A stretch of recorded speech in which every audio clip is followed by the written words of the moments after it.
ॐ शुक्लाम्बरधरं शशिवर्णं चतुर्भुजं प्रसन्नवदनं ध्यायेत् सर्वविघ्नोपशान्तये। सरस्वती नमस्तुभ्यं वरदे कामरूपिणि विद्यारम्भं करिष्यामि सिद्धिर्भवतु मे सदा। गुरुर्ब्रह्मा गुरुर्विष्णुः गुरुर्देवो महेश्वरः गुरुसाक्षात् परब्रह्म तस्मै श्रीगुरवे नमः। सदाशिवसमारम्भां शङ्कराचार्यमध्यमाम् अस्मदाचार्यपर्यन्तां वन्दे गुरुपरम्पराम्।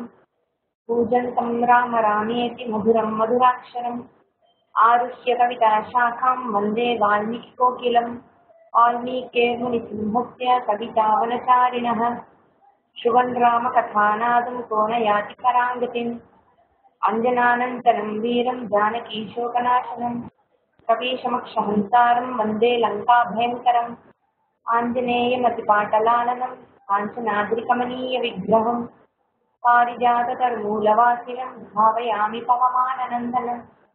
यत्र यत्र रघुनाथकीर्तनं तत्र तत्र कृतमस्तकाञ्जलिं बाष्पवारि परिपूर्णलोचनं मारुतिं नमकरामि शान्तकम्। वागर्थाविसम्पृक्तौ वागर्थप्रतिपत्तये जगतः पितरौ वन्दे पार्वती परमेश्वरौ।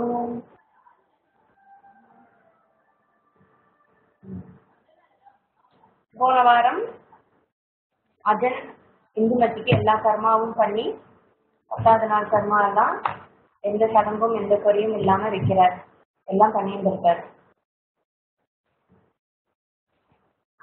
மீன்மேல் அங்க வசிஷ்டர் அவருக்கு தெரியறது இந்த மாதிரி அஜன் இந்துமதியை எழுந்து ரொம்ப குழம்பி போயிருக்கான், மனசுல தைரியமே இல்லாம இருக்கான், ரொம்ப துக்கத்துல என்ன பண்றதுன்னே தெரியாம தவிச்சுருக்கான், அவனுக்கு ஏதாவது பண்ணணும், மறுபடியும் அவனுக்கு மனசுல தைரியத்தை ஏற்படுத்தி மறுபடியும் அவனுக்கு குதூகலமாக்கி நல்ல ராஜ்யபாலனம் பண்ற அளவுக்கு அவனுக்கு கொண்டு வரணும் அப்படின்னு வசிஷ்டர் பாக்குறாரு. ஆனா அவரால் வர முடியல. காரணம் என்ன? அங்க ஒரு யாகம் நடந்துருக்கு. அதுக்கு பதிலா ஒரு சிஷ்யன் அனுப்பி வைக்கிறார், மெசேஜ் அனுப்புறார் சிஷ்யன் கிட்ட, போய் இது சொல்லிப்பா அர்ஜுன் கிட்ட அப்படின்னு சொல்லி சிஷ்யன் அனுப்பி வைக்கிறார். சிஷ்யர் பேசுறார், அர்ஜுனை பார்த்து சந்திச்சு மீட் பண்ணி, உன்னோட பை நேச்சர் சுபாவமாவே உனக்கு நல்ல மனசு, நல்ல உறுதியான மனசு தான், நீ ஒரு ஸ்ட்ராங் மைண்டட் பர்சன் தான். ஆனா இந்துமதியோட மரணத்தால அவன் இறந்து போனதால நீ இப்போ நில குலைஞ்சு போயிருக்க, ரொம்ப குழப்பத்துல இருக்க. இந்த நிலைமை வசிஷ்டருக்கு நல்லா தெரிஞ்சிருக்கு. அதனால அவர் இங்க வரணும்னு தான் நினைக்கிறார். ஆனாலும் அவரால் வர முடியாத ஒரு சூழ்நிலை, ஒரு யாகம் நடந்துருக்கு. அந்த யாகத்தை பாதியில விட்டுட்டு அவரால் வர முடியாதுங்கிறதுனால என்கிட்ட உனக்காக சில மெசேஜ் எல்லாம் கொடுத்து அனுப்பியிருக்க, உனக்கு மறுபடியும் மனசுல தைரியத்தை கொடுக்கணும்னு சொல்லிட்டு தான் அவருடைய எண்ணம். அவரால் நேர்ல பண்ண முடியாதனால நான் வந்திருக்கேன். வசிஷ்டர் நேர்ல வர முடியலனாலும் அவர் சொன்ன செய்தியை நீ நல்லா காதால கேட்டுக்கோப்பா, அவர் சொன்னதுதான் நான் உனக்கு திருப்பி சொல்ல போறேன், நல்ல காதுல வாங்கிக்கோ, நல்ல மனசுல நிறுத்திக்கோ, மறுபடியும் உன் மனசுல இருக்கிற தைரியத்தை நீ வளர்த்துக்கோ அப்படின்னு சொல்லி எடுத்து சொல்ற விஷயர். இப்போ வசிஷ்டரை பத்தியும் பெருமையா சொல்றார் வசிஷ்டர். ஏன்னா இப்போ ஒரு மெசேஜ் வந்து சிஷ்யன் எடுத்துன்னு வரான்னா ஏதோ ஒரு மெசேஜ் ஃபார்மாலிட்டின்னு ஆயிடக்கூடாது இல்லையா? அதனால சிஷ்யர் முதல்ல வசிஷ்டருடைய பெருமையை எடுத்து சொல்லிடுறாரு. ஏன்னா இவன் ஏற்கனவே மனசு நில குளிஞ்சு இருக்கான். நில குளிஞ்சு இருக்கும்போது எத்தனையோ பேர் துக்கம் விசாரிக்கிற மாதிரி இதுவும் ஒரு துக்கம் விசாரிக்கிற செரிமனி மாதிரி ஆயிடக்கூடாது இல்லையா அர்ஜுனுக்கு? சிஷ்யன் சொல்றான், வசிஷ்டர் ஆகாசம் பூமி பாதாளம் இந்த 3 லோகத்திலையும் பாஸ்ட் பிரசன்ட் ஃபியூச்சர் எதுவா இருந்தாலும், இறந்த காலம் நிகழ்காலம் வருங்காலம் 3மே அவருக்கு எல்லாமே ஞான திருஷ்டியில தெரியும். அதனால அவருக்கு எல்லாம் அறிந்தவர் அவர். அதனால அவர் சொல்ல வந்ததை கவனமா கேளு, அவர் சொல்றதுல எந்த சந்தேகமும் வச்சுக்காத, அவர் உண்மையை தான் சொல்லுவார். அதனால அதுல உனக்கு எந்த சந்தேகமும் இருக்க வேண்டாம். இன்னும் ஒரு காலத்துல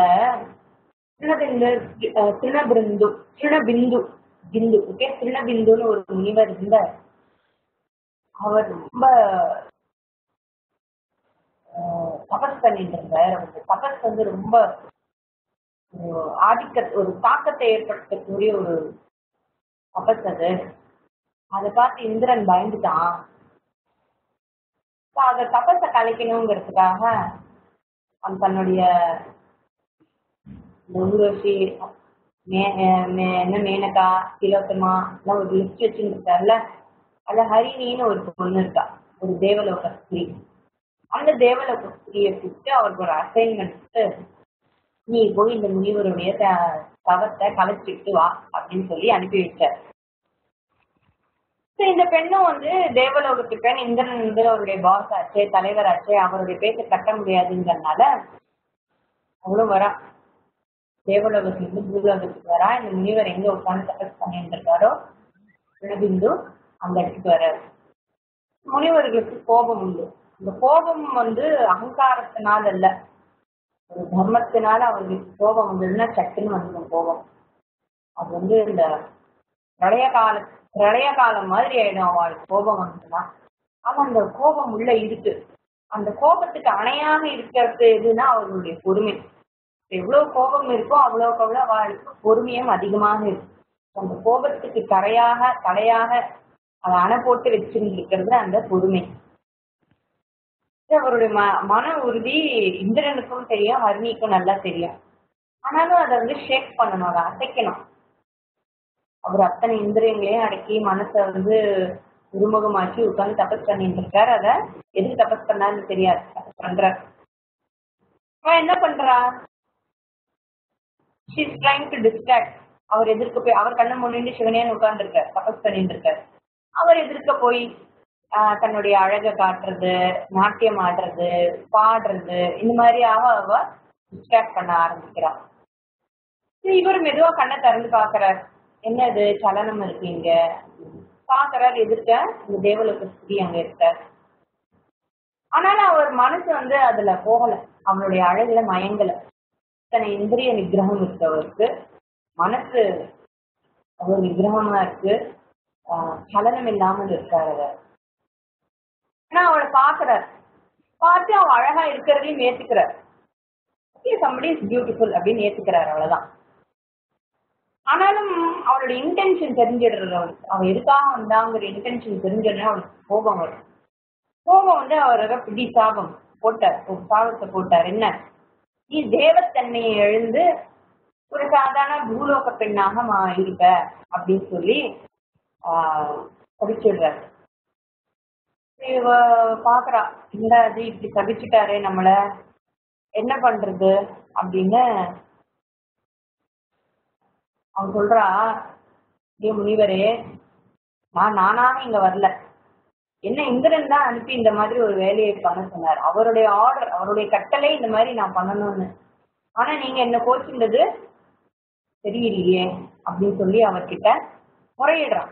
திமிரா பேசல, சாதாரணமா சொல்றாங்க, நான் என்ன பண்றது, தயவு பண்ணி என்னை மன்னிச்சுக்கோங்க, இது நான் இன்டென்ஷனலா பண்ணல, வேணும்னு நான் பண்ணல அப்படின்னு சொல்லி கேட்டோன்னே அவருக்கு மனசை இறங்கிடுறது. அதனாலதான் எவ்வளவுக்கு எவ்வளவு கோபம் விடுறோம் அவ்வளவுக்கு அவ்வளவு மனசும் இறங்கிடுறோம் முனிவர்களுக்கெல்லாம். சரி, நீ எங்க தேவலோகத்துல இருந்து புஷ்பம் எப்போ விழறதோ அந்த புஷ்பம் அவன் மேல பட்டதுமே அவனுக்கு பழைய ஞாபகம் நீ மறுபடியும் இந்த சாபத்தை இருந்து விமோசனம் பண்ணிடுற அப்படின்னு சொல்லி சொல்லியிருக்கார். அதே மாதிரி இவளும் என்ன ஆறா, ஹரிணியும் இந்துமதிங்கிற பெயரோட விதர்பராஜத்தோட மகளாக பிறந்திருக்கா. அவ பிறந்து உன்னை திருமணம் பண்ணிட்டா, உன்னை கல்யாணம் பண்ணிட்டா. கல்யாணம் பண்ணிட்டு நீங்களும் சந்தோஷமா தான் இருந்தேன், உங்களுக்கு ஒரு குழந்தை பிறந்தாச்சு. அப்புறம் அந்த தேவலோகத்திலிருந்து ஒரு புஷ்பம் விழுந்தோன்னா அவருக்கு பழைய நினைவு பழைய சாபம், அந்த சாபம் விமோச்சனமாயி மறுபடியும் அவ தேவலோகத்துக்கே போயிட்டா. அதனால இந்திரமுடியை பிரிஞ்சதை நினைச்சு நீ வருத்தப்பட வேண்டாம். அதாவது தேவலோக ஸ்திரீ. இந்த உலகத்துல பிறந்தவங்க எல்லாருமே இறந்துதான் ஆகணும், ஒரு காலத்துல பிரிஞ்சுதான் ஆகணும். எத்தனைதான் பிரியமாக இருந்தாலும் ஒரு காலத்தை பிரிய வேண்டிய ஒரு சந்தர்ப்பம், மரணம்னு ஒண்ணு இருக்கத்தான் செய்யுது. அதனால இந்த நிலையில்லாத வாழ்க்கை தான் இது. வாழ்க்கைங்கிறது என்னைக்குமே ஸ்திரமானது கிடையாது. அதனால நீ அந்த உண்மையை தெரிஞ்சுட்டு இந்த ராஜ்யத்தை பரிபாலனம் பண்றதுல ஒரு கவனத்துக்கு இருக்கு. இந்த ராஜ்யமே ராஜாக்களுக்கு ஒரு மனைவி மாதிரி தான். நம்ம சொல்றோம்ல, பிருத்திவி பூமாதேவிய சந்தோஷப்படுறா ஒரு ராஜா, இளவரசன் ராஜா ஆகும்போது மனைவியாக இருக்கிறாள்னு சொல்றோம் இல்லையா. அதனால இந்த பூமியே உனக்கு மனைவி தான், அவளை நல்லபடியாக நீ காப்பாற்றணும். நீ உன் மனைவியை எழுந்தவன்னு நீ ஒன்ன நினைக்காத அப்படின்னு சொல்ற. மனுஷாளுக்கு நல்ல வெல்த், பவர், பிளஷர் இதெல்லாம் கிடைச்சிருக்குன்னா எல்லாருக்குமே ஒரு கர்வம் வரும். ஆனா உனக்கு சின்ன வயசுலயே வந்து இந்த வெல்த் பவர் எல்லாம் வந்துட்டு எல்லாமே உன்கிட்ட இருக்கு, உனக்கு இல்லாத எதுவுமே இல்லை. அத்தனையும் இருந்து கூட நீ கர்வம் இல்லாம ரொம்ப பணிவோட இருக்க. எல்லாத்தையும் நல்லபடியா ராஜ்ய பரிபாலனம் எல்லாம் பண்ணிட்டு இருந்தவதான். இது போகாம நீ நல்ல சாஸ்திரங்கள்லாம் நிறைய படிச்சிருக்க, நல்ல குரு உபதேசம் எல்லாம் உனக்கு நிறைய ஆயிருக்கு, உனக்கு நிறைய புத்தி இருக்கு, நிறைய அறிவு இருக்கு, உனக்கு தெரியாததுன்னு எதுவுமே இல்லை. இப்போ உன் மனசுல வருத்தம் இருக்கு, அதுக்கு நிறைய காரணமும் இருக்கு. நீ வருத்தப்படுறதுக்கு காரணம் இருக்கு. உனக்கு பிரியமான மனைவியை எழுந்ததால உனக்கு வருத்தம் இருக்கு, அது நியாயமான வருத்தம் தான். ஆனா இந்த சமயத்துலதான் எப்ப நமக்கு கஷ்டம் வருதோ அந்த நேரத்துலதான் நம்ம சாஸ்திரத்துல நம்ம என்னென்ன படிச்சோமோ அதெல்லாம் நமக்கு கை கொடுக்கணும். நம்ம படிச்சதெல்லாம் நமக்கு ஞாபகப்படுத்தியிருந்து இந்த வாழ்க்கைங்கிறது என்ன, அதுல துக்கம் எப்படி, அதனுடைய சத்தியத்துவம் என்ன, அது உண்மை என்னங்கிறதெல்லாம் புரிஞ்சுக்கிட்டு இந்த நேரத்துலதான் நீ அந்த ஞானத்தெல்லாம் பிரயோஜனப்படுத்திக்கணும். உனக்கு அதுதான் உனக்கு மரியாதை. நீ உன்னுடைய மரியாதை எப்ப கூடும்னா நீ துக்கத்துல இருந்து எப்படி வெளியே வர்ற, அந்த துக்கத்துல இருந்து ஒரு மனுஷன் எப்படி வெளியில வர்றாங்கிறதுதான் அவனுக்கு அதிகமான மரியாதை கூடியது. அதனால அப்படி நீ துக்கத்துல இருந்து வெளியில வரும்போது உனக்கு மரியாதை ஜாஸ்தி ஆகும். இந்த லோகத்துல துக்கத்துல இருந்து வெளியில வா அப்படின்னு சொல்லி சொல்ற. நீ அழறதுனால ஒன்னும் அடைய முடியாதுப்பா, நீ இப்படியே அழுதுன்னு இருந்தாலும் ஒன்னும் ஆக போறதுல. சரி நீ அவளோடய நான் இறந்து போறேன்னு நீ உடன்கட்டை ஏறினா கூட நானும் அவளுடைய புறம்பலா இருந்தே நானும் உன்னுடைய இறந்துருக்கணும், நான் திரும்பி வந்ததே தப்பு, என் பிராணன் ஏன் திரும்பி வந்தது எல்லாம் புலம்பின்னு இருக்கான் இல்லையா, அதெல்லாம் ஃபர்ஸ்ட் நல்லா தெரிஞ்சு அதுக்கேற்ற மாதிரி அட்வைஸ் கொடுத்துருக்குற. நீ அவளோட இறந்து போயிருந்தா கூட அவளோட தான் போய் இருப்பேங்கிறது என்ன நிச்சயம்? இறந்து போனவங்க வேற வேற லோகத்துக்கு வேற வேற பிரயாணம் பண்ணிட்டு இருக்கா. நீ அவளோட தான் போவேன், அவ இருக்கிற இடத்துல தான் நீ இருப்பேன்னு சொல்றதும் ஒன்றும் நிச்சயம் கிடையாது. ஒரே இடத்துல தான் இருப்பேங்கிறதுக்கு ஒன்றும் கேரண்டி இல்லைப்பா. அதுக்கெல்லாம் நமக்கு முற்பிறவியில பண்ணின பாப புண்ணியம்லாம் நமக்கு இருக்கு. பாப புண்ணியத்துக்கு தகுந்த மாதிரிதான் இந்த ஜீவன் வேற வேற திசையில போறது. அதனால நீ உயிரை விட்டா கூட இந்துமதி போன வழியில தான் போவழ, அவ போற இடத்துலதான் நீ இருப்ப, அவ கூட தான் சேர்ந்து இருப்பேங்கிறது ஒன்றும் நிச்சயம் கிடையாது. அதனால நீ கொஞ்சம் கூட வருத்தப்படாத. கற்பனம் பண்ண வேண்டியதெல்லாம் நல்லா பண்ண, மனைவிக்கு திருப்தியா என்னென்ன பண்ணணுமோ அதெல்லாம் பண்ணும். இதெல்லாம் உன்னுடைய கடமை. உனக்கு நல்ல உறவினர்கள் இருக்காங்க, உனக்கு நல்ல ஃப்ரெண்ட்ஸ் எல்லாம் இருக்காங்க. நீ அழுதா உங்க கூட சேர்ந்து ஒரு துக்கத்தை துக்கப்படுறவங்க, நீ சந்தோஷமா இருக்கும்போது உன் சந்தோஷத்தை பார்த்து சந்தோஷப்படுறவங்க, இந்த மாதிரியான மக்கள்லாம் உனக்கு நிறைய பேர் இருப்பாங்க. அதுவும் இல்லாம நம்ம துக்கப்படும் போது ரொம்ப அழுதோம்னா இறந்து போனவங்களுக்கு ரொம்ப துக்கத்தை ஏற்படுத்தும். அதனால இறந்து போன பிறகு யாருக்காகவும் அழக்கூடாது, ஏன்னா அவங்க கஷ்டப்படுவாங்க நம்ம அழுதோம்னா அப்படின்னு சொல்லி வருத்தப்படாதேன்னு எடுத்து சொல்ற. மரணம்ங்கிறது இயற்கையானதுதான். அது மனுஷனா இருந்தாலும் சரி, மிருகமா இருந்தாலும், செடி கொடிகளா, எந்த பிராணி உயிருடன் இருப்பது எதுவாக இருந்தாலும் பிறப்புன்னு ஒண்ணு இருந்தா இறப்புங்கிறது இயற்கை. அதை யாராலும் மாற்ற முடியாது. எந்த நிமிஷத்துல வேணா மரணம் ஏற்படலாம். மரணம்லாம் அனௌன்ஸ் பண்ணி இதெல்லாம் வர்றது கிடையாது. அதனால மரணம் வந்துடுத்தேங்கிறது ஆச்சரியம் இல்லை. இத்தனை நாள் நமக்கு மரணம் வராமல் இருந்திருக்கேங்கிறது தான் ஆச்சரியப்பட வேண்டிய விஷயம். இன்னும் அழகா சொல்றாரு பாரு, திடீர்னு சாவு வந்துருச்சுன்னு நினைக்கிறதே தப்பு. இத்தனை நாள் இத்த மூச்சு நம்ம மறுபடியும் வாங்கிட்டு இருக்கோமே, இந்த டெக்டத்துக்கு மிரக்கல். அதனால நீ இத்தனை நாள் கழிச்சிருந்தாளே அப்படிங்கறத நினைச்சுதான் நீ சந்தோஷப்படணுமே தவிர போயிட்டாளேங்கிறத நினைச்சு நீ துக்கப்படக்கூடாது. ஒவ்வொரு நாளும் நம்ம வாழறது ஒரு லாபம் தான், நம்ம எதிர்பாராத ஒரு லாபம். இத்தனை நாள் அவன் கூட இருந்தா அதை நினைச்சு சந்தோஷப்படு. கூடிய உனக்கு வந்து நல்ல ஷார்ப் மைண்ட் இருக்கு, நல்ல புத்தி இருக்கு.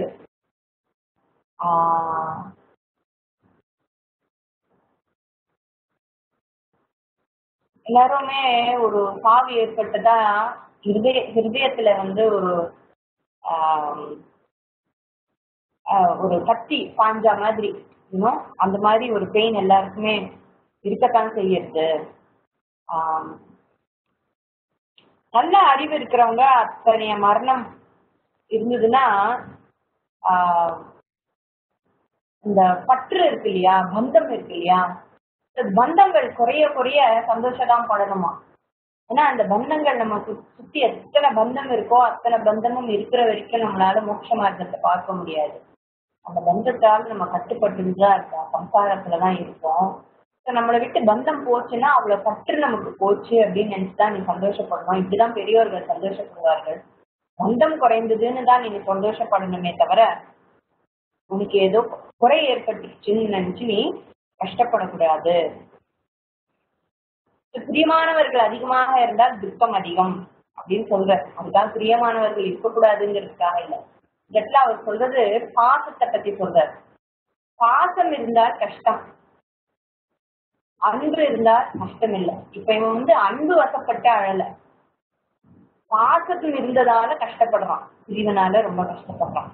அந்த லாங்கிங் அட்டாச்மெண்ட் சொல்றோம் இல்லையா, love doesn't bind you but longing definitely binds you. அந்த லாங்கிங் உன்னை விட்டு போச்சு, அதுக்கு காரணமானவர்கள் நம்ம விட்டு போய்விட்டார்கள், அதனால அந்த அளவுக்கு நான் ஃப்ரீயா இருக்கேன்னு சொல்லி நீ உன்னை சமாதானப்படுத்திட்டு எழுந்து மனசு தைரியத்தோட மறுபடியும் ராஜ்யம் பண்ண. எப்பவுமே சேர்ந்து இருக்கு நம்மளுடைய தேகம். பிறந்த நாள்ல இருந்து பிறந்த கர்ப்பத்துல நான் என்னோட உயிர் உள்ள வரதுக்கு முன்னாடியே தேகம் பாட்டுக்கு ஃபார்ம் ஆயிருந்திருக்கோம். அப்ப கூட அந்த தேகத்தோடயே இருக்கும். ஒரு நிமிஷம் கூட அந்த தேகத்தை விட்டு நம்ம பிரியறது இல்லை. நம்ம கூடயே இருக்கிற தேகம் கூட நம்ம விட்டு ஒரு நாள் போயிடுச்சு, நமக்கு சொந்தமா இருக்கிறது இல்ல.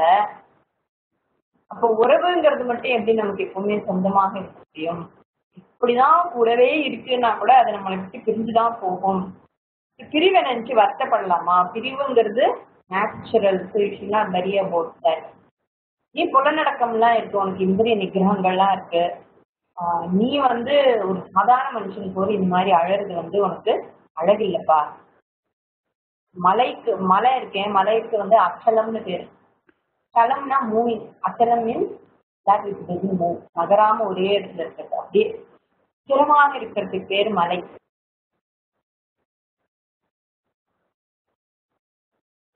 காத்து நல்ல வேகமா அடிக்கும் போது மரமும் அசையும், எல்லா மரமும் அசையும், புல்லும் அசையும், எல்லாமே அசையும். ஆனா மலை அசையாது. ஏன்னா மலையும் மரமும் ரெண்டுமே அசைய ஆரம்பிச்சு அப்புறம் மலைக்கும் மரத்துக்கும் என்னப்பா வித்தியாசம் இருக்கு? நீ உனக்கும் மற்றவாளுக்கும் வித்தியாசம் இல்லையா? நீ நிறைய படிச்சிருக்க, நிறைய சாஸ்திர ஞானம் எல்லாம் இருக்கு, இந்திரிய நிகிரகங்கள்லாம் இருக்கு, நீ இந்த மாதிரி இருக்கிறது உனக்கு அழகு இல்லை.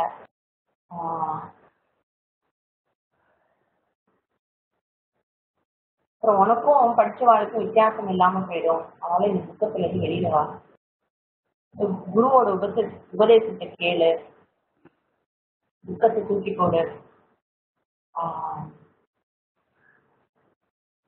எனக்கு விடை கொடு, நான் கிளம்புறேன். குரு சொல்ல வேண்டியதெல்லாம் நான் சொல்லிட்டேன், நான் கிளம்புறேன், நான் அவர் கிளம்புறேன். இத்தனை சொல்லி அதுனுக்கு திருப்தி ஆச்சுங்கிறடா, அது இல்லை. கொஞ்சம் கூட இந்தி அளவு கூட அவனுக்கு துக்கம் குறையவே இல்லை. குரு உபதேசம் பண்ணி கூட அவனுக்கு அந்த ஒரு பிரயோஜனமும் இல்லாம இருந்தது அந்த உபதேசம். அவனுக்கு அவனோட ஹிருதயம் அப்படியே துக்கத்துல அப்படியே வெம்பி போய் வெடிச்சிடும் போல இருக்கு அவனுக்கு வீட்டுல. குருவோட சிஷ்யன் போன கையோடய அந்த உபதேசமும் குரு அந்த சிஷ்யனோடய சேர்ந்து போயிட்டான். அதனால அந்த எதுவுமே அவன் காதுலயும் இறங்கல, மனசுலயும் இறங்கல, துக்கம் அவ்வளவு இருக்கு. அப்போ தசரதன் குழந்தை இல்லையா, நம்மளே அவனுக்கு பார்ப்போமே, போன தடவை கூட அவன் அழற்சி எப்படி சொல்றான்.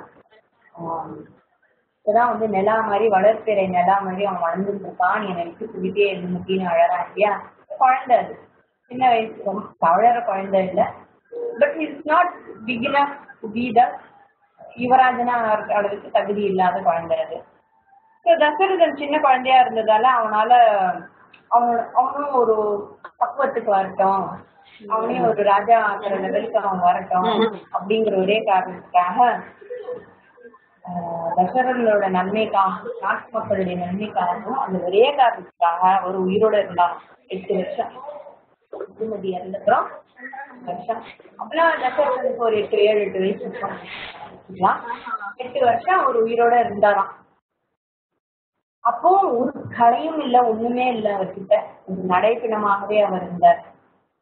அப்பப்ப நைட்ல தூங்கும்போது இந்துமதி கனவுல வரும்போது அதனால ஏற்படுற சந்தோஷத்தினால ஏதோ கொஞ்சம் உங்களோட வாழ்ந்துருந்தா, உயிர் உடம்புல ஒட்டின்னு இருந்தது. அதனால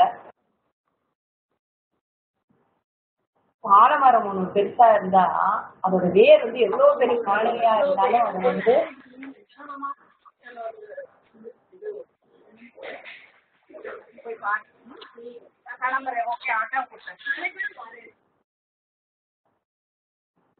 ஆலமரத்தின் வேர் எவ்வளவு பெரிய கட்டடமா இருந்தாலும் அது அடியோடு சாய்க்கக்கூடிய சக்தி அதுக்கு இருக்கு. அது மாதிரி அந்த இந்து நதியை பிரிஞ்சிருந்த அர்ஜுனுக்கு அந்த துக்கம் அவனோட இதயத்தை தாக்கி அந்த பிசிக்கல் நோய் டிசீஸ் நிறைய வர ஆரம்பிச்சு, உடம்பு ரொம்ப வீக்கா போய் வியாதி எல்லாம் வர ஆரம்பிச்சு, மனநோய். அப்புறம் லேட்டரான என்ன ஆயிடுச்சு, மனசுல இருக்கிற நோய் பாடியில எக்ஸ்பிரஸ் ஆகி அதுக்கப்புறம் அந்த மனசுலயே எக்ஸ்பிரஸ் ஆகி அவனுக்கு ஒரு ஸ்திரமான ஒரு புத்தியே இல்லாமல் ஒரு ஒரு மெக்கானிக்கலா எல்லாருமே அவனுக்கு வைத்தியம் பண்ணிட்டே இருக்கா. ஆனாலும் ஒன்றும் பிரயோஜனமே இல்லாம இருக்கு. அவன் வீக் ஆகிட்டே இருக்கான். இந்த மாதிரி இருக்கிற நேரத்துல தசரதன் வந்து ஒரு பர்டிகுலர் ஏஜ்க்கு வரான். ராஜ்யத்தை தாங்கக்கூடிய பரிபாலனம் பண்ணக்கூடிய அந்த வயசு வந்தோடனே அவனுக்கு அந்த ராஜ்யத்தை கொடுத்துடுறாரு. பிறப்பிலேயே தசரதன் இப்படிப்பட்ட இப்படிப்பட்ட அப்பா, இப்படிப்பட்ட தாத்தா, இப்படிப்பட்ட பொழு தாத்தா இல்லையா தசரதனுக்கு. அந்த மாதிரியாக இருந்ததால அவனுக்கு நேச்சுரலாவே அவனுக்கு அந்த ராஜ்ய பரிபாலனம் பண்ணக்கூடிய அந்த அறிவும் அந்த சக்தியும் அவனுக்கு பிறப்பிலேயே இருந்தது. நல்ல அடக்கம், நல்ல குணமெல்லாம் அவனுக்கு ஜெனட்டிக்காவே அவனுக்கு இருந்தது. இந்த மாதிரியான நல்ல குணமாக இருக்கிற தசரதனை வந்து ராஜாவா ஆக்கலாம் அப்படின்னு சொல்லி அவனுக்கு பட்டம் கட்டியாச்சு. அர்ஜுன் அவனுக்கு பட்டம் கட்டிடுறாரு. அவனுடைய உடம்பும் தாங்கலை. அர்ஜுனுக்கும் உடம்பு தாங்கலை. ஏற்கனவே ரொம்ப வியாதி, மனசு ஒன்றும் சிரமா இல்லை, ரொம்ப குழம்பி போயிருக்கான். ஆனா இறந்தும் போக மாட்டேங்கிறான், சாவும் அவனுக்கு வரல. பட் அதே சமயத்துல உயிர் வாழவும் அவனுக்கு பிடிக்கல. இந்த மாதிரி தசரதனை ராஜா ஆக்கிட்டு அவன் என்ன பண்றான், சரையு நதியில போய் இறங்கிடுறான். He just goes into the river and he gives up his body. He gives up his body and தேவலோகத்துக்கு போறார். தேவலோகத்துல போய் இந்துமதியை மீட் பண்ணி அங்க சந்தோஷமா இருக்கார் அப்படின்னு காளிதாசர் உங்களுக்கு எல்லாம் சமாதானம் சொல்லிட்டாரு. அது நிஜமான எனக்கு தெரியாது. நீங்கெல்லாம் சந்தோஷமா இருந்தோ அர்ஜுன் இந்துமதியோட போய் சேர்ந்தாச்சு. இப்ப இந்த மாதிரி தண்ணியில இறங்கினாரே, நம்மளே உயிர் விடலாமா, அது சரியா அப்படின்னா அதுக்கு ஏதோ ஒரு இருக்கு. அதுக்கு சில எக்ஸெப்ஷன்ஸ் எல்லாம் இருக்கு. தீக்குளிக்கிறது இல்லைன்னா உபவாசம் இருந்து உயிர் விடுறது, இது ரெண்டுமே அலவுடு. நம்ம குமாரில பக்தர் சங்கராச்சாரியரோட கதையில வரும். குமாரில பக்தர் அவருடைய குரு தர்க்கம் பண்ண போறார். அவர் ஏற்கனவே பௌத்தர்களுடைய தர்க்கம் என்ன மாதிரி தர்க்கம் பண்றான்னு தெரிஞ்சுக்கிறதுக்காக பௌத்தர்களை போல வேஷம் போட்டு பௌத்த மக்களுடைய இருந்து அவளுடைய வாதங்களை எல்லாம் தெரிஞ்சுட்டு அப்புறம் வெளியில வந்து அந்த வாதத்துக்கு எதிர்வாதம் இவர் எழுதுறார். குமாரில பக்தர் அவர் குரு துரோகம் பண்ணிட்டேன், பொய் சொல்லி போய் ஒரு இடத்துல நான் சிஷியனாக சேர்ந்து என் குருக்கே நான் துரோகம் பண்ணிட்டேன்னு சொல்லிட்டு அவர் தீ குளிச்சுக்கிறார். தன்னை சுத்தி உமியால ஃபுல்லா சுத்தி அதுக்கு நெருப்பு வச்சு ஸ்லோ டெத் பிராயஷ்சித்தமாக அவர் பண்றார். இதெல்லாம் நம்ம பார்த்துருக்கோம் சாஸ்திரத்துல. ராமாயணத்துல கூட ராமர் வந்து நதியில இறங்கிட்டாருன்னு தானே நம்ம சொல்லுவோம். சரையு நதியில இறங்கி அவர் மறைஞ்சு போயிட்டார், தற்கொலை பண்ணிட்டாருன்னு சொல்ல மாட்டோம், மறைஞ்சு போயிட்டார். தே கேவ் அப் த பாடி அப்படிதான் சொல்றோம் இதுக்கு. அது மாதிரி இவர் அர்ஜுன் போயிடுறார். சின்ன வயசு, ரொம்பலாம் பெரிய அக்கம்ப்ளிஷ்மெண்ட் இருந்த மாதிரி தெரியல. மற்ற ராஜாக்களாவது போய் மற்ற இடத்துல எல்லாம் போய் எல்லாரோடையும் சண்டை போட்டு எல்லாரையும் தன்னுடைய ஆதிக்கத்துல கொண்டு வந்து எல்லாம் வச்சுட்டு இருந்தார். இவர் அதெல்லாம் எதுவும் பண்ணல. தசரதனும் பாவம், அம்மாவும் போயாச்சு, அப்பாவும் இந்த மாதிரி இருந்தாரு. But still he came to be very strong. பகவானே அவருக்கு மகனாக பிறக்கக்கூடிய ஒரு பாக்கியம் அவருக்கு இருந்தது. அப்பா இறந்து போன அப்புறம் தசரதன் நல்ல ராஜ்யம் பண்றார். இப்ப ரகு எல்லாம் என்ன பண்ணினாரு தெரியல. ஏன்னா அதெல்லாம் இதுல மென்ஷன் பண்ணல. அவர் ரகுவும் அதுக்கப்புறம் அவருக்கு எல்லாம் பண்ணியாச்சு இல்லையா, அவரும் போயாச்சு, எல்லாம் ஆச்சு. இப்ப யாரும் இல்ல, அந்த குழந்தை எப்படியோ வளர்ந்துருச்சு. அப்புறம் தசரதன் நல்லா ஆட்சி பண்றார். அவருக்கு நல்ல இவரை பத்தி இன்னும் விசேஷமாவே சொல்றார் காளிதாசர். இந்திரிய நிகிரகம் மனோ நிகிரகத்துல சாதுக்களுக்கு முதன்மையாக இருந்தாராம். அந்த மாதிரியான ஒரு ராஜா. அதே மாதிரி ராஜாக்களுக்குள்ள பார்த்தோம்னா ரொம்ப சிறந்த ராஜாவாக இருந்தார். ஸ்பிரிச்சுவலி அண்ட் ஆல்சோ வியாபாரிகம் ஆன்மீகம் ரெண்டுமே பார்க்கும்போது ரெண்டுத்துலயும் ரொம்ப பெஸ்டான ராஜாவாக இருந்தார்.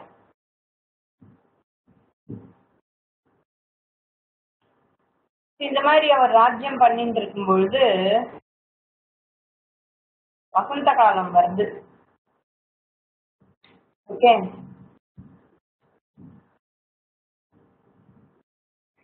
மக்களை முறைப்படி அவர் நல்ல ஆட்சி பண்ண காரணத்தினால மக்கள்லாம் அவர்கிட்ட ரொம்ப பிரியமா இருக்கா. நல்ல குணம் இருக்கு ராஜாவுக்கு, நல்ல அதிகமான நன்மைகள் எல்லாம் பண்றார். எல்லாருக்குமே ரொம்ப சந்தோஷம். யாருமே ஒரு சின்ன வயசு ராஜா, இன்ஃபேக்ட் அர்ஜுனும் சின்ன வயசுலயே தான் ராஜா ஆனார். தசரதனும் பார்த்தோம்னா சின்ன வயசுலயே ராஜா ஆயிடுறார். ஸோ அவருடைய ராஜாங்கம் எப்படின்னா சுப்பிரமணிய சுவாமியே ஒரு ராஜ்யத்தை நடத்தினா எப்படி இருக்குமோ அந்த மாதிரியாக ஒரு அழகோட அவர் ராஜ்ய பரிபாலனம் பண்றார்.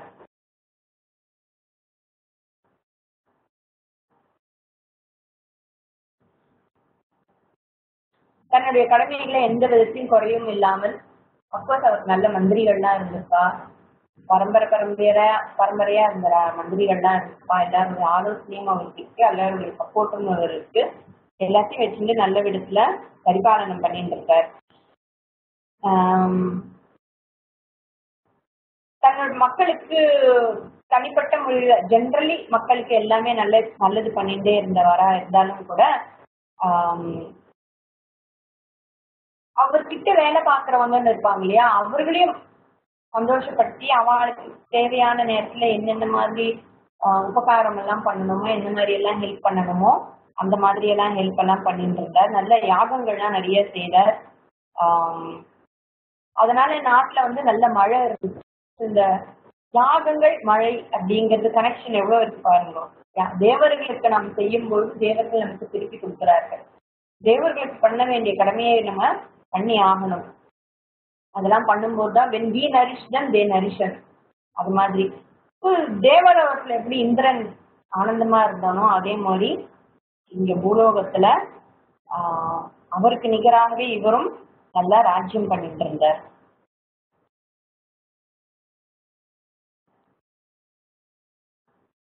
யாக தர்மம் எல்லாம் நல்லா பண்ணிட்டு இருந்ததால ராஜ்யத்துல வியாதியே இல்லையா, எந்த விதத்திலயும் வியாதி இல்லை, எதிரிகளால ஏற்படுகின்ற எந்த வித தீங்கும் இல்லை, சுபிக்ஷம் எக்கச்சக்கமா இருந்தது தேசத்துல. வியாதி இல்லை அப்படிங்கறத ஸ்பெசிபிக்கா இங்க மென்ஷன் பண்றது. வியாதி இல்லாத தேசம், ஆள் கூட வைக்க முடியலையா வியாதியால. அந்த மாதிரியான இருந்தது. அக்ரிகல்ச்சர் நல்லா இருந்தது, விவசாயம் நல்லா இருந்தது. நல்ல 10 திசையிலையும் போய் நல்ல எல்லா ராஜாக்களையும் நம்ம ரகு அண்ட் திலீபன் கதையெல்லாம் பார்க்கும்போது அவங்க எல்லாம் பெரிய சேனையோட போய் அந்த சண்டையெல்லாம் போட்டு அவர்களெல்லாம் விதவிதமான படைகளோட போய் எல்லாம் சண்டை போட்டு எல்லாம் அடக்கி ஆண்டார்லாம் பார்த்தோம் இல்லையா. இதுல காளிதாசர் என்ன சொல்றாருன்னா, தசரதன் ஒத்தையாளாவே அப்கோர்ஸ் ஆர்மியோட போனா கூட அவர் ஒருத்தரே போருமா எல்லாரையும் சண்டை போடுறது. அந்த தசரதன்ங்கிற பேருக்கு பொருத்தம் எவ்வளவு இருக்குங்கிறத காட்டுறாரு. அவ்வளவு பராக்கிரமம் இருந்தது. அஜனுக்கு அப்புறம் சுயம்பரத்துல இந்த ராஜாக்கள்லாம் அவர் எதிர்க்கிறாங்கள, சுயம்பரமானபுரம் அஜனை, அந்த ராஜாக்களை எல்லாம் இவன் போய் ஜெயிச்சு வந்துடுறாரு தசரதர். எந்த விதத்திலையும் ரகுவுக்கும் அஜனுக்கும் இருக்கிற அந்த பராக்கிரமம் இவருக்கு குறையவே இல்லை. அந்த மாதிரி மாநிலத்தில் கம்பேர் பண்ற. சின்ன வயசுல அவர் ராஜா ஆனாலும் கூட ரகுவுக்கு இருக்கிற பராக்கிரமும் அஜனுக்கு இருக்கிற அந்த தைரியமும் எந்த விதத்திலையும் எனக்கு குறைவாக இல்லை. எல்லாமே அவர்கிட்ட அந்த பண்புகள்லாம் அவர்கிட்ட நல்லாவே இருந்தது. நல்ல பூமி நல்ல செழிப்பா இருந்தது, கஜானா நல்லா ரொம்ப இருந்தது. கொஞ்சம் கூட பட்சாதாபம் இல்லாதவர், பாரபட்சம் இல்லாதவர். பாரபட்சங்கிறதுனா பார்ஷியாலிட்டி. ஸோ ஒருத்தருக்கு வந்து ஸ்பெஷலா ஏதாவது பண்றது, இன்னொருத்தருக்கு மட்டும் அது குறைச்சலா கொடுக்கறது, பிடிச்சவங்களை பார்க்கறது, பிடிக்காதவங்க அந்த மாதிரி எல்லாம் ஒரு குணம் இல்லை. நல்ல கொடை வள்ளல், தானம் நிறைய அள்ளி அள்ளி கொடுக்கக்கூடியவர். அப்படின்னு பிஸ்னாரித்தனம் கிடையாது. துஷ்டர்களை தண்டிக்கிறதுலயும் வந்து ஒன்றும் குறை கிடையாது. எப்ப தண்டிக்கணுமோ அங்க கரெக்டா தண்டிச்சார். இந்த பாரபட்சம் இல்லாதது வந்து யமன் போல. யமன் வந்து பாரபட்சமே பார்க்க மாட்டார். டைம் வந்துச்சா, ஓகே கிளம்பு வா போலாம், அவ்வளவுதான். வா போலான்னு சொல்லக்கூட தரத்தரம் இழுத்துன்னு போயிடுவார். அவருக்கு வந்து நமக்கு வேண்டியவங்க வேண்டாதவங்க, விஐபி நான் விஐபி எல்லாம் வித்தியாசமே கிடையாது. பாரபட்சம் இல்லாமல் இருப்பவர் யம தர்மராஜர். அப்புறம் கொடையில வந்து எப்படி இருந்தாராம் தசரதர்? குபேரன் மாதிரி. குபேரன் கொடை எல்லாம் கொடுக்க மாட்டாரு, தானம் கொடுக்க மாட்டார். ஆனாலும் அந்த அபண்டன்ஸ் இருக்கு இல்லையா, செல்வம் அதிகமாக இருந்ததுன்னு சொல்றதுக்கு நிறைய கொடுக்கறதுனால குபேரன் போல இருந்தார். அப்புறம் துஷ்டர்களை தண்டிக்கிறதுல இந்த வருணன் போல. வருண பகவான் தாட்சண்யம் பார்க்காம துஷ்டர்களை தண்டிப்பவர். அதனாலதான் மழை வருதுன்னு நினைக்கிறேன். துஷ்டர்கள் ஜாஸ்தியானா சுபிக்ஷமும் போயிடுது. வருண பகவானும் இந்த பக்கம் எட்டியே பார்க்க மாட்டார். ராஜ்யத்துல நன்மை கருதி அவர் என்ன பண்றார்? மற்ற ராஜாக்களை தன் வசத்துல வச்சுருக்காரு எப்பவுமே. அதனால அவர்கிட்ட வந்து சூதாட்டம், சாதாரணமா நிறைய பவர் ப்ரெஷர் இதெல்லாம் இருந்ததுன்னா மனசு வேற விதங்கள் எல்லாம் போயிடும். மது, பெண், சூதாட்டம் இந்த மாதிரி விஷயங்கள் எல்லாம் மனசு போகாம, காமம் முதலிய விஷயத்துல எல்லாம் மனசு இழுத்துட்டு போகாம அவர் ஸ்டெடியா இருந்தார். அதன் வசத்தில் இல்லாம, அதன் வசப்பட்டால், காமத்தின் வசப்பட்டால் என்ன ஆகும்?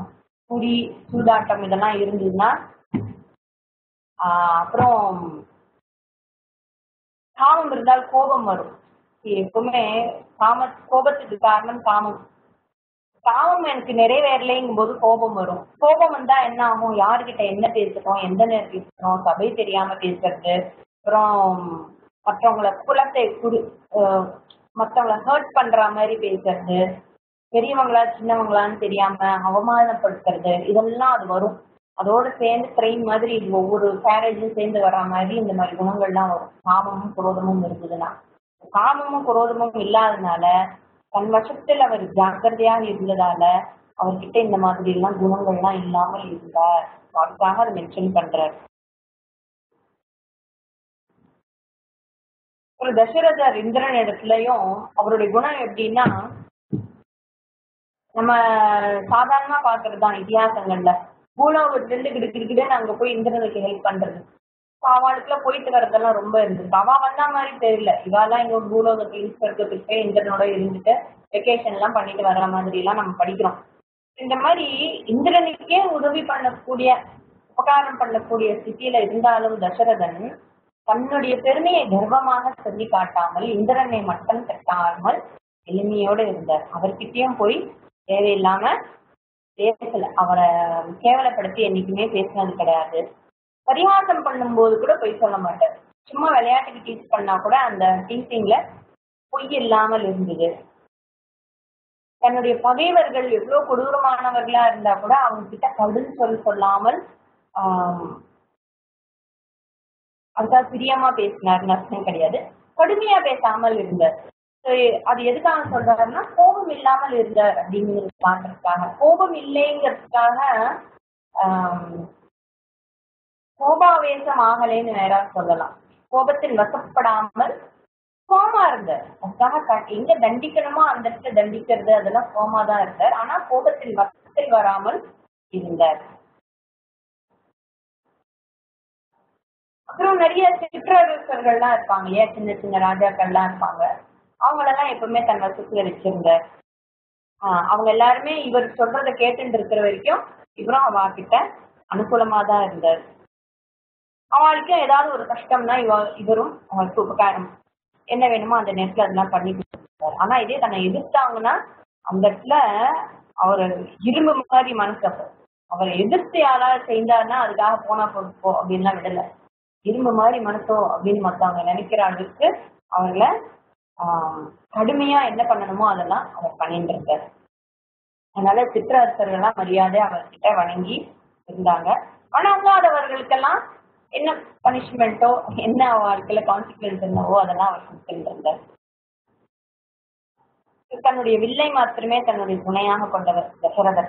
அவ்வளோ கான்பிடன்ஸ் தன்னுடைய வலிமையில அதையே துணையா வச்சுட்டு மூவுலகையும் போய் ஆண்டு வந்தார். மூவுலகம் அப்படின்னு சொன்னா அந்த கடல் சூழ்ந்த இடங்கள் என்னென்ன இருந்ததோ அங்கெல்லாம் வந்து படையெடுத்து போறார். அவருக்கு அவருடைய ரத்தம் ஒண்ணுதான் துணை. அவர் எங்கெல்லாம் ஜெயிச்சுட்டு வந்தாரோ அங்கெல்லாம் வந்து சாதாரணமா ஒரு யுத்தத்துல நம்ம ஜெயிச்சிட்டோம்னா சங்கு விடுவாங்க இல்லையா, அந்த ஜெயிச்சிட்டோம் சங்குங்கிறது ஒரு மங்களமான ஒரு வாத்தியம் அது. ஆனா அதே சங்கு ஊதிட்டாங்கயா அப்படின்லாம் இந்த காலத்துல சங்க வந்து டெத்தோட சொல்றாங்க. ஏன்னா டெத் ஆல்சோ நமக்கு வந்து மங்களம் தான். அது வந்து ஒரு தேகத்தை விட்டு அந்த ஜீவன் மறுபடியும் கண்டினியூங் ஜேர்னிங்கிறதுனால டெத்தை கூட அமங்கலமா யாரும் பார்க்கல. இந்த சங்கு ஊதுறதுங்கிறது அந்த நேரத்துல யார் சங்கு ஊதான்னு இந்த கடல்ல வந்து அந்த கர்ஜனை வருது இல்லையா, ஊன்னு ஒரு சத்தம் வரும் இல்லையா, கடலுக்கே ஊன்னு ஒரு சத்தம் இருக்கே, அந்த கர்ஜனையே வந்து அவருடைய வெற்றியை எடுத்து சொல்ற மாதிரியான ஒரு கர்ஜனையாக சங்கு ஊதத்துக்கு பதிலாக கடலே வந்து சத்தம் போட்டு அவருடைய பெருமையை நிலைநாட்டிட்டு. இந்திரன் ஒரு காலத்துல வந்து மலைக்கெல்லாம் வந்து விங்ஸ் இருந்துதான், மலையெல்லாம் பறந்துட்டு இருந்துதான், அதுங்களுக்கு ஒரு விங்ஸ் இருக்கு. இந்திரன் ஒரு தடவை தன்னுடைய வஜ்ராயுதத்தால அதனுடைய விங்ஸ் எல்லாம் உடச்சிட்டார், கட் பண்ணிட்டாரு. அதுல இருந்து மலை வந்து நகர்றதே இல்லை, அங்க இருக்கிற இடத்துலயே தேமேன்னு இருக்கு. அது மாதிரி அதாவது ரொம்ப ஆட்டம் போடுறவங்க எல்லாம் ஒரு இடத்துல அடக்கி வச்சாராம் தசரதனும். தசரதனும் ரொம்ப ஆட்டம் போட்ட எதிரி பிளஸ் எதிரிகளோட நண்பர்கள் வேலை சில சமயம் வாலாட்டுவா இல்லையா, அந்த வாலாட்டுறவங்களையும் வாழ நல்லா ஒட்ட நறுக்கி எல்லாரையும் தன் வசத்துல வச்சிருந்தார். இது ரொம்ப முக்கியம். ஒரு ராஜாவா இருந்தா சிவனேன எல்லாம் இருக்கேன்னு உட்கார முடியாது. Continuously be alert. இல்லாட்டி குழப்பம் நிறைய வரும் தேசத்துல. இப்போவாது ஒரு 10 பேர் சேர்ந்துருவான் நமக்கு எதிர்க்க. நம்ம எவ்வளவுதான் நல்லது பண்ணி எவ்வளவா தர்மத்தோட இருந்தாலும் அதான் பாக்குறோம். இன்னைக்கே நம்மளோட கவர்மெண்ட்லாம் அப்படிதான் இருக்கேன். என்னதான் டெவலப்மெண்ட் பண்ணாலும் என்னதான் பார்த்து பண்ணினாலும் ஏதாவது ஒரு 10 பேர் இருப்பான், எதிர்த்துட்டே இருப்பான். தட்டி உட்காந்து வச்சாதான் ராஜ்யம் பண்ண முடியும். அப்பதான் கவர்னன்ஸ் நல்லா இருக்கும், மக்களுக்கு என்னென்ன பண்ணணுமோ அதை சரியாகவும் பண்ண முடியும். ஸோ ராஜாவா இருக்கிறது அத்தனை சுலபம் இல்லை. ஸோ இதை படிக்கும் பொழுதே நமக்கு தெரியுது, எப்போ பார்த்தாலும் ஏதாவது அப்பாடான விசாந்தியா எப்போ உட்காருவானே தெரியாத மாதிரி தான் இருக்கு இந்த கதையெல்லாம் படிக்கும் பொழுது, வித்தியாசங்கள்லாம் படிக்கும்போது. பட் ஆனாலும் அவளுக்கு டைம் இருந்திருக்கு. They have spent happy moment. அப்பா அம்மாவோட இருந்திருக்கா, மனைவியோட இருந்திருக்கா, குழந்தைகளோட இருந்திருக்கா, எல்லாமே இருந்திருக்கு. தேவேந்திரனை எப்படி தேவர்கள்லாம் பயத்தோட மரியாதையோட வணங்குவாங்களோ அதே மாதிரி இவனையும் தசரதனையும் சின்ன சின்ன ராஜாக்கள்லாம் கூட மரியாதையோட பயத்தோட வணங்குறான் எல்லாருமே. அவங்க வணங்கும் போது அதுக்காக நேர காலில் வந்து விழ முடியாதுல்ல. வணங்குறதுன்னா அதுக்காக போய் ஒருத்தர் காலில் விழணும்னு அவசியம் இல்லை. ஜஸ்ட் போர்டம் அவரை பார்க்கும்போது தன் தலையை, கிரீடம் உள்ள தன் தலையை வணங்கி பார்க்குறாங்களாம். அந்த கிரீடத்துல நிறைய ஜெம்ஸ் எல்லாம் இருக்கும். அந்த பளபளன்னு கற்கள் பறிச்சு பளீர்னு அடிக்கும். அந்த பளீருங்கிற ஒளி கல்லு வந்து தசரதனுடைய நகத்துல போய் படுமா. அவரோட நகம் எப்படி இருக்குமா, காலில் இருக்கிற நகம் பழப்பதான் தான் இருக்கும். நல்ல பெருக்கியெல்லாம் பண்ணினா கூட வராது. ஆனா அவருக்கு கால் நகமும் பளீர்னு இருக்குது அப்படின்னு சொல்லி இவர் சொல்றார், காளிதாசர் சொல்றார், ரசிச்சு சொல்றார். அப்புறம் இந்த இவாளெல்லாம் அடங்காத வாழெல்லாம் அடக்கணும்ல. எப்பவுமே அடக்கும் பொழுது என்ன ஆகும், யுத்தம் இருக்கும். சமயம் சொல்லி அடக்கலாம், இந்த சமயம் ஆளை அனுப்பி அடக்கலாம். அதுக்கும் அடங்காத வாழோட யுத்தம் பண்ணதான் வேண்டி இருக்கும். யுத்தம்னு வந்தா இறந்து போவாதான், ஒன்னா தோத்து போவா இல்லைன்னா இறந்து போவா. இந்த இறந்து போன ராஜாக்கள்லாம் இருக்கா இல்லையா, சிற்றரசர்கள்லாம் இருக்கா இல்லையா, அவருடைய மனைவிமார்கள்லாம் அலங்காரம் இழந்து தன்னுடைய பிள்ளைகளோட தசரதை பார்க்க வருவாராம். வந்து என் பிள்ளைகளை விட்டு ஒரு தசரதர் கிட்ட அவர் காலில் விழுந்து நமஸ்காரம் பண்ணு அப்படின்னு சொல்லி அனுப்புவாராம். இந்த பிள்ளைகளும் போய் தசரதர் கிட்ட காலில் விழுந்து நமஸ்காரம் பண்ணுவா. அப்ப அந்த மாதிரி பண்ணும்போது அவருக்கு மனசு இழகிடுமா. மனசு இழகி அந்த ராஜ்யத்தை திரும்ப அந்த பிள்ளைகள்கிட்டே கொடுத்து நீங்க போய் ராஜ்ய பரிபாலனம் பண்ணுங்கன்னு சொல்லி திருப்பி கொடுத்துருவாராம் அந்த தேசத்தையும். அந்த குழந்தைகளும் போய் ராஜ்யம் பண்ணார். குழந்தைன்னா நான் சொன்னா அதுக்காக 5 வயசு 6 வயசு கற்பனை பண்ணிக்காதீங்க. They were fit enough to be a king and rule.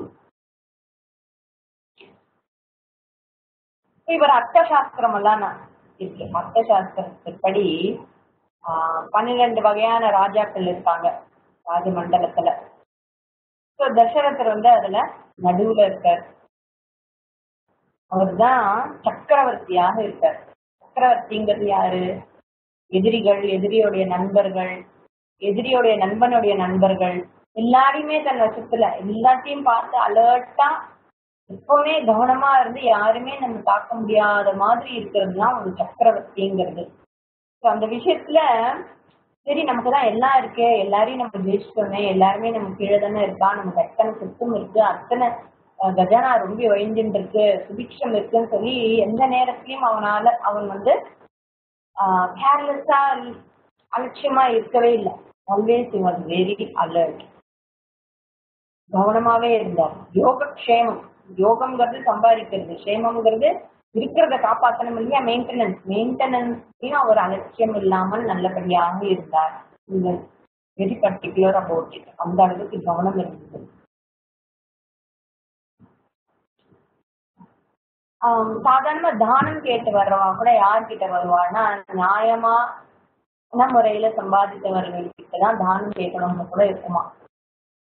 ஏன்னா அந்த மாதிரி தானம் கேட்டு வர்றவர்கள் தசரதன் தேடி வருவாங்க, அது தானம் வேணும் அப்படின்னு சொல்லி. அந்த மாதிரி தானம் கேட்டு வர்றவங்க எப்பவுமே வந்து கொஞ்சம் தேர் வீக், தேர் புவர். ஓகே, அவங்க கிட்ட இல்லாமையினாலதான் வந்து கேட்கறாங்க. அந்த மாதிரி யாரு எனக்கு வேணும் அப்படின்னு யாராவது வந்தா அவர்களை எந்த விதத்திலயும் அவமானப்படுத்தாம அவங்களுக்கு அள்ளி கொடுப்பாராம் தசரதர். அதனால லட்சுமி தேவிக்கே அவரை பார்க்கும்போது ரொம்ப பிரியமா அவர் மேல. எப்பவுமே மகாவிஷ்ணுவை விட்டு நீங்காத அந்த லட்சுமி தேவி கூட விஷ்ணுவுடைய அம்சமாக தசரதனை பார்த்து எப்பவுமே தசரதன் கூடயே இருந்தாலும், அதாவது என்ன குறையே இல்லாமல், செல்வத்துல எந்தவித குறையும் இல்லாமல் இருந்தார். மீன்வேல் அவருக்கு கல்யாணம் நடக்கிறது. அந்த கல்யாணத்தை ரொம்ப ஷார்ட்டா முடிச்சுக்கிறார் காளிதாசர். கோசல தேசத்து ராஜா கௌசல்யா, மகத நாட்டு ராஜாவுடைய மகள் மித்ரா, கேகய ராஜனுடைய மகள் கைகேயி, இந்த 3 பேரையும் தசரதற்கு மனைவியாக வந்து சேருகிறார்கள். 3 பேரையும் தசரதற்கு கல்யாணம் பண்ணிக்கிறார். இந்த டீட்டெயில்ஸ் எல்லாம் நம்ம வால்மீகிராம் அப்ப கூட அதுல ஃபுல் டீட்டெயில் இருக்குமான்னு தெரியல. வால்மீகி ராமாயணம் ஆல்சோ. 3 மனைவிகளோட இப்படி இந்திரன் சசிதேவியோட ராஜ்யம் பண்ணினாரோ, இந்த 3 மனைவியும் ஒரு 3 சக்திகளாக இருந்து அவர் இந்த பூமிய ராஜ்யம் பண்றார்.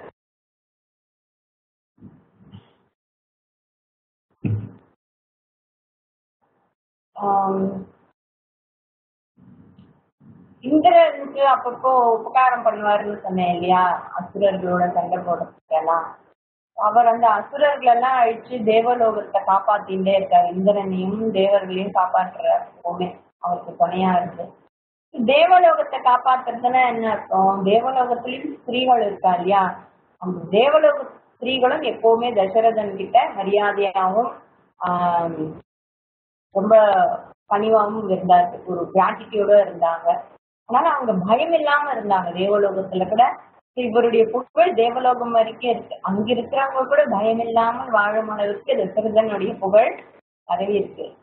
அதனால அந்த வீரத்தை பத்தி, அவருடைய வீரத்தை பத்தி தேவலோகத்து பெண்களே பாட்டாக பாடி நாட்டியம் ஆடுவார்களாம், அவ்வளவு புகழ்ந்து பாடுவாங்களாம். தேவர்களுக்கும் அசுரர்களுக்கும் சண்டை நடந்ததுன்னா, சாதாரண சண்டைன்னா புழுதி அது எல்லாம் பரவும் இல்லையா, ஸோ அந்த மாதிரி எல்லாம் புழுதி பூமியிலேருந்து புழுதி கிளம்புறதுக்கு முன்னாடி இவரே போய் அசுரர்களோட சண்டை போட்டு எல்லாரையும் தீர்த்து கட்டிடுவாராம். ஸோ அந்த ரத்த வெள்ளம் பூமியில படும்போதே அந்த பூமியில புழுதியே எழும்புறதுக்கு வழி இல்லாத அளவுக்கு அவரே போய் எல்லாரையும் தீர்த்து கட்டிட்டு வந்துடுவாராம். அசுரர்களோட எல்லாம் சண்டை போட்டிருக்காங்க நம்ம ராஜாக்கள்.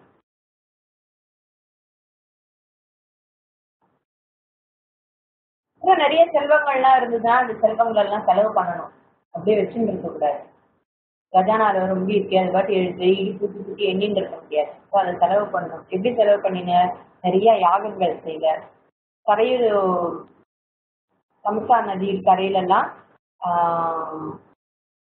நிறைய யூபஸ்தம்பங்கள்லாம் இருந்தது. அந்த யூபஸ்தம்பங்கள்லாம் எல்லாமே எதை குறிக்கிறதுனா நிறைய யாகங்கள் பண்ண பண்ண இந்த மாதிரி ஸ்தம்பங்கள்லாம் நிறைய எடுத்திருக்காரு. ஸோ நிறைய ஸ்தம்பங்கள் இருக்கிறதுனால அவர் நிறைய யாகங்கள் பண்ணியிருக்கார் அப்படிங்கிறத எல்லாராலையும் யூகிக்க முடிஞ்சது. அதனால நதிக்கரைக்கு வந்து ஒரு தண்ணி அழகே இருந்தது. யாகங்கள் நிறைய பண்ணி பண்ணி அந்த நதிக்கரைக்கே ஒரு தனி அழகு. இந்த யூகஸ்தம்பம்ங்கிறது கூட ஒரு அத்தி மரத்தினாலதான் பண்ணியிருப்பாங்க. அத்தி மரம்ங்கிறது ரொம்ப ஸ்பெஷல் டைப் ஆஃப் ட்ரீ. அந்த வுட்டு தான் இதுக்கெல்லாம் யூஸ் பண்ணணும். எது எதுக்கு என்னென்ன வுட்டு யூஸ் பண்ணணும்னு கூட இருக்கு. ஏதோ ஒரு மரத்தை வெட்டிட்டாங்கன்னு நட்டோன்னு இருக்க முடியாது. ஸோ எதுக்கு எந்த மரம் அப்படிங்கிறதே நம்ம சாஸ்திரத்திலேயே அதுக்கெல்லாம் சொல்லியிருக்கு. ஸோ இந்த யாகத்துக்கு பண்ண வேண்டிய அந்த ஸ்தம்பம் வந்து அத்தி மரத்துல இருந்துதான் எடுக்கணும் அப்படின்னு ஒரு விதி இருக்கு. இந்த யாகம் பண்ணும்போது எப்படி இருப்பாங்க? யாகம் பண்ற எஜமானு ராஜாவை பத்தி சொல்றோம், நம்ம சாதாரண மனுஷனை பத்தி சொல்ல. ராஜா ஒரு யாகம் பண்றாருன்னா அவர் எப்படிப்பட்ட, ஏன்னா ராஜாவே லோக பரிபாலனம் பண்றவர். ஸோ அவர் வந்து பகவானுக்கு சமமானவர் இல்லையா ராஜா. ராஜா வந்து ஒரு யாகம் பண்ணும்போது எப்படி இருப்பார்? மான்தோட போத்தின்னு இருப்பார். அப்புறம் அத்தி மரத்துல இருந்து எடுக்கப்பட்ட ஒரு தண்டு அது வந்து கையில வச்சிருப்பார். இடுப்புல வந்து தர்பையாலான மேக்கலை, அது ஒரு ரிங் மாதிரி பண்ணியிருப்பாங்க. தர்பையை வந்து போட்டு உருட்டி உருட்டி இடுப்புல கட்டிக்கணும். அது மேக்கலையாக எப்படி கையில வந்து தர்பை போட்டுக்கிறோம் இல்லையா, அது மாதிரி இடுப்புலயும் தர்பை கட்டிக்கணும். அப்புறம் மௌன விரதம் இருக்கணும். அந்த நேரத்துல மௌன விரதம்னு சொல்றது அனாவசியமா எதுவும் பேசக்கூடாது. முடிஞ்ச வரைக்கும் மௌன விரதம், இந்த மௌன விரதம்னே சொல்லி ஸோ அதிகமா பேச மாட்டா. அது மீன்ஸ் எல்லாத்தையும் அவர் முதல்ல எல்லாம் ஆர்கனைஸ். மந்திரத்தை சொல்வாரான்னு கேட்காதீங்க, மந்திரம் சொல்லணும். மேபி மற்ற விஷயத்துக்கெல்லாம் மௌன விரதமா இருக்கும். அப்புறம் இவா வந்து ஆச்சாரம் ஜாஸ்தி, அதுக்கெல்லாம் சில முறைகள்லாம் இருக்கு. கையால நகத்தால உடம்ப வந்து சொரிஞ்சிக்க கூடாது. பரப்பரன்னு வேர்க்கிறது அப்படின்னு பப்பரப்பான்னு வந்து நகத்தால சொரிஞ்சிக்க கூடாது. அதனால என்ன பண்ணுவானா, மான் கொம்பு ஒண்ணு குத்துருவாராம். எங்கேயாவது சொரிஞ்சா அப்படி சொரிஞ்சிக்கலாம். நம்ம எல்லாம் இந்த வெயில் காலத்துல ஒண்ணு வச்சுருப்போமே, அது மாதிரி சொரிஞ்சிக்கிறது. எங்க சொரிஞ்சாலும் கைப்படக்கூடாது. இந்த மான் கொம்பை வச்சுதான் சொரிஞ்சிக்கலாம்.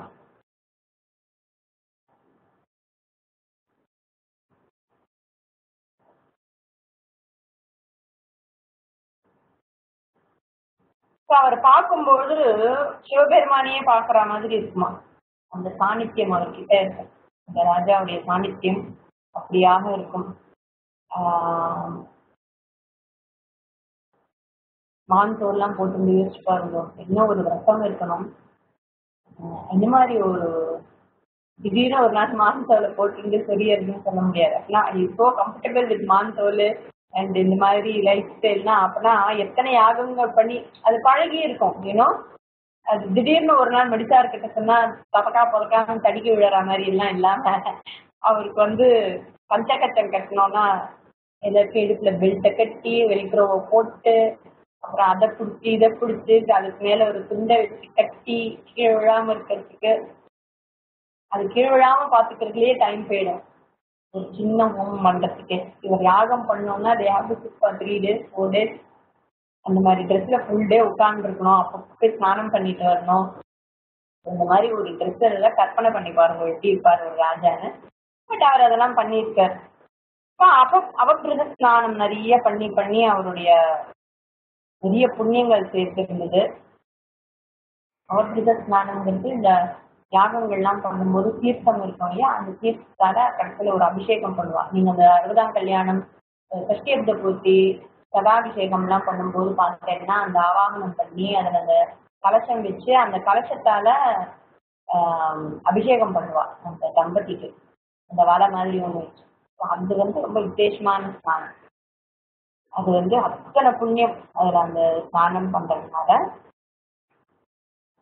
அந்த புண்ணியம் அவருக்கு நிறைய இருந்ததால தேவேந்திரனுக்கு சமமா உட்கார்ந்துக்கிற அந்த சக்தி அவருக்கு அதனால ஏற்பட்டது. அத்தகைய தசரதர் யாருக்குமே தலை வணங்கவே இல்லையா. திமிருங்கிறதுனால இல்ல, அவருக்கு அவர் தலை வணங்குற அளவுக்கு இங்க யாருமே இல்லை. ஏன்னா எல்லாருமே அவருக்கு தலை வணங்குற மாதிரி இருந்ததால அவர் யாருக்கிட்டையும் போய் தலை குனிஞ்சு நிக்கிற அளவுக்கு யாருமே இல்லை. அப்படின்னா என்ன, அவர் ஒரு புதிய சக்கரவர்த்தியாக இருந்தார். அவர் யாருக்கிட்ட ஒரே ஒரு ஆள்கிட்ட தான் தலை புரிஞ்சார். யாருன்னா இந்திரன். ஏன்னா இந்திரன் விருட்சத்தை குறிப்பார். அவர் தான்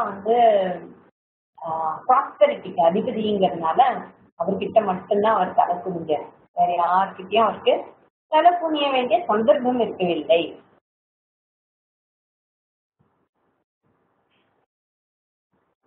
ராஜா புது ராஜா, அதனால வசந்த காலம் ஏதோ அந்த புது ராஜாவை வெல்கம் பண்ற மாதிரி வசந்த காலமும் இனிமே வரப்போற ஸ்லோகம் ஒரு 50 ஸ்லோகம் வசந்த காலத்தை பற்றியே காளிதாசர் அடிச்சு சொல்றார். வசந்த ரித்து எப்படி இருந்தது ரொம்ப சுவாரஸ்யமா எல்லாத்தையும் எடுத்து சொல்றார். வசந்த ரித்து ஆரம்பிச்சோன்னா உத்தராயணம் ஆரம்பிச்சிருக்கு. உத்தராயண புண்ணிய காலம் ஆரம்பிக்கிறது.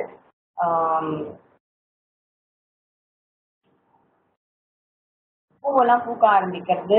மரம் செடி கொடிகள் எல்லாம் டெண்டரா வரும் இல்லையா, துளிர் சொல்றோம் இல்லையா, அந்த மாதிரி துளிர் விடுறது எல்லாம் ஆரம்பம். வசந்த ரித்துவுடைய ஆரம்ப காலம் இது. ஜஸ்ட் வண்டு நல்லா நிறைய வண்டு வருது, பூவெல்லாம் பூக்க ஆரம்பிச்சதுனால குயில்லாம் பூவ ஆரம்பிக்கிறது. வசந்த ரித்துவுக்கு என்னென்ன லட்சணங்கள் இருக்கோ அந்த லட்சணங்கள் எல்லாம் மெதுவா ஸ்டார்ட் செட்டிங் இன். இன்னும் ஃபுல்லா வரல, ஆரம்பிக்கிறது.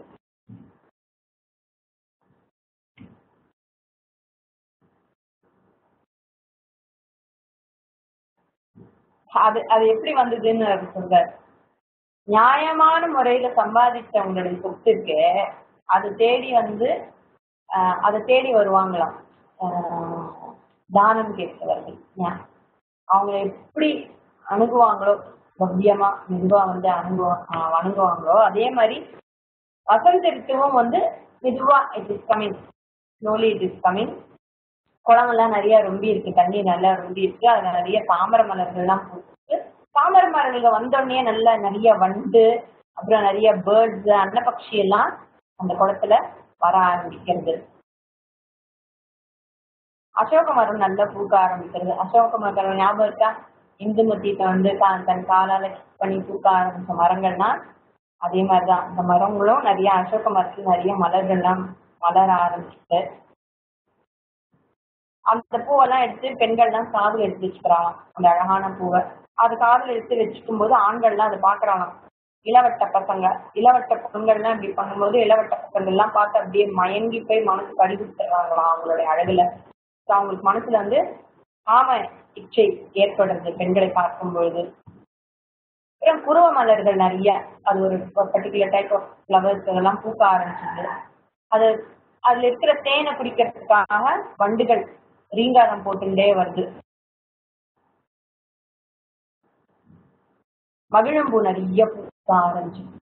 இந்த மகிழம்பூ எப்படி பூக்கும்னா, அந்த தோஹதா அப்படின்னு ஒரு ரிச்சுவல் சொன்னேன் இல்லையா, எப்படி அசோக மரத்தை காலால அலங்காரம் செய்யப்பட்ட காலால பெண் ஸ்டிக் பண்ணணும்னு சொன்னால, காலால வதைக்கணும்னு. இந்த மகிழம்பூ மரம் எப்படி பூக்கும்னா, பெண்கள், இளம் பெண்கள், அழகான பெண்கள், திருமணம் ஆயிருக்கலாம் ஆகாமலும் இருக்கலாம், வாய் நிறைய ஒயின் மது இருப்பி அது அந்த மரத்துடைய கீழ் பாகத்துல they have to pour that அழகான வாயு வழியாக அழகான இனிமையான அந்த மதுவை அவங்க ஊத்தினாங்கன்னா அப்ப அது ஒரு ரிச்சுவல். அப்படி பண்ணினா மகிழம்பூலாம் பூக்க ஆரம்பிக்கிறது மகிழ மரத்துல.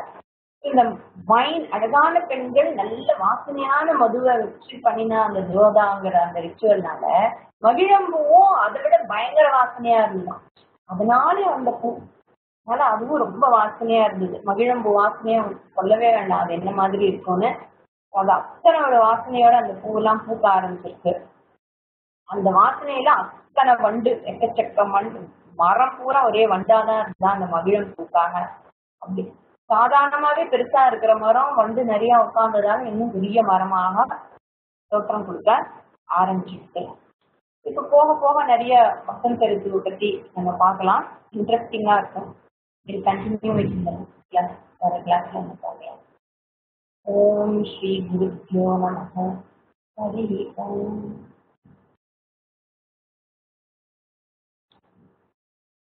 சுப்பிரமணி